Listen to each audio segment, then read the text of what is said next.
Hi guys, what's up? Well, this is Nidhi and welcome to my channel. Well, in today's video, I'll be talking about airbrush makeup versus regular makeup. Which makeup should you choose? What is airbrush makeup? How is it different from regular makeup? And what kind of makeup is best for your skin type? Well, this is the most common question that I get asked. So I decided to make a video and to answer all your questions and all your doubts and all your queries. So I hope you find this video helpful and you're able to clear all your doubt related to airbrush makeup and regular makeup. So stay tuned, keep watching this video. Well, as a makeup artist, it's me who decides what kind of base I want to give to my brides and what is best for their skin type. So it's me who guides them.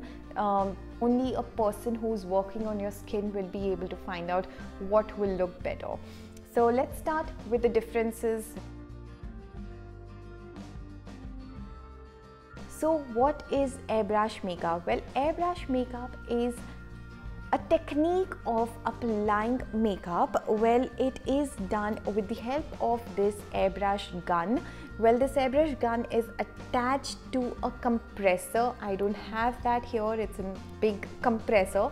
So it's attached to that. The foundation is poured here and then that foundation is sprayed on your skin. So it's like a mist coming on your skin, right? So that is airbrush, whereas regular makeup or HD makeup is done with the help of a brush or a beauty blender, right? So this is the difference between the application of two makeups. The kind of foundation which is used in airbrush makeup are either silicone based or water based.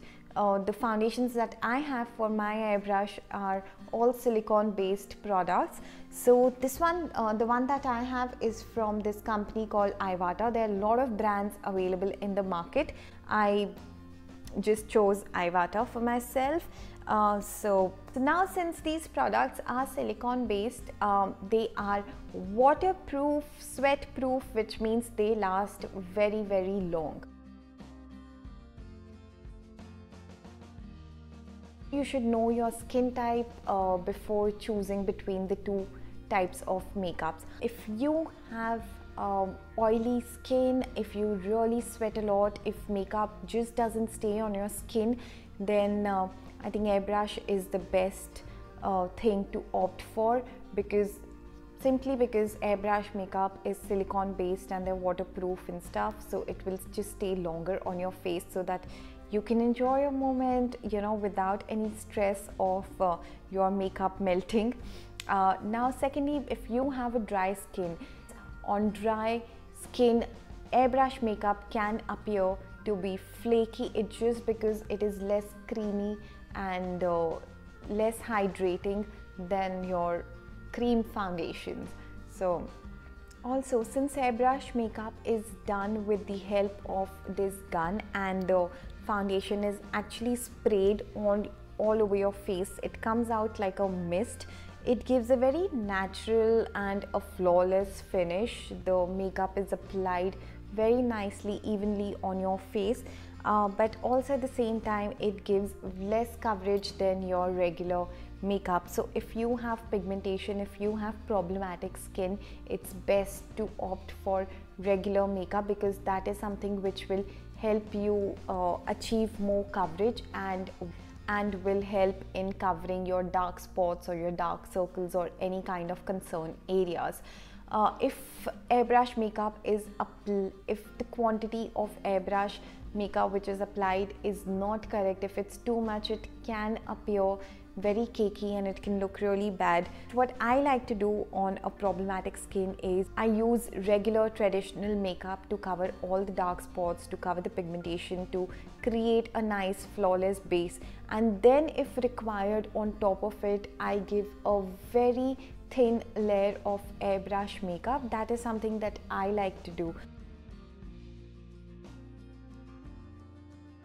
Also, airbrush makeup can stick to all your facial hair that you have. So in case if you have not removed all this peach fuzz that you have, your airbrush makeup, the foundation will stick to your hair and it can look really bad. So that is something that you should be taking care of. In case if you opt for airbrush makeup, then get rid of your facial hair. And also, since it's absolutely thin, the foundation, the airbrush foundation is very thin, simply because it comes out of this gun, so it has to be very thin. It gets absorbed by the skin very nicely, and that's the reason it gives a very natural finish. If you want that flawless natural finish, if you don't want too much makeup on your face, then you can opt for airbrush. But in case if your skin is not that smooth and you need a great coverage, then you need to opt for your regular makeup. Again, it completely depends upon what your makeup artist wants, what kind of base she wants to achieve. Like as I mentioned, sometimes I do HD makeup, I do coverage with a good concealer, a high coverage concealer, and then on top of it I apply the airbrush makeup. So that is something that I like to do. So I think you should discuss, when you're confused between the two kind of makeup, it's very important that you discuss this with your makeup artist and understand the pros and cons of both these kind of makeup, and she'll be able to, or he'll be able to tell you what is best for your skin type. So I hope you understood the difference between the two kinds of makeup and what you should be choosing for your skin type. As I said, it's important to know your skin type.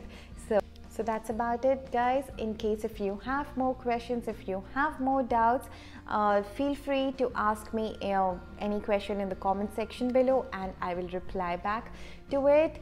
And all my brides, if you have any questions, then you girls have my number. Please call me and ask me your doubts. And I'll see you all with more videos every Tuesday and every Saturday. Till then, take care of yourself. Bye.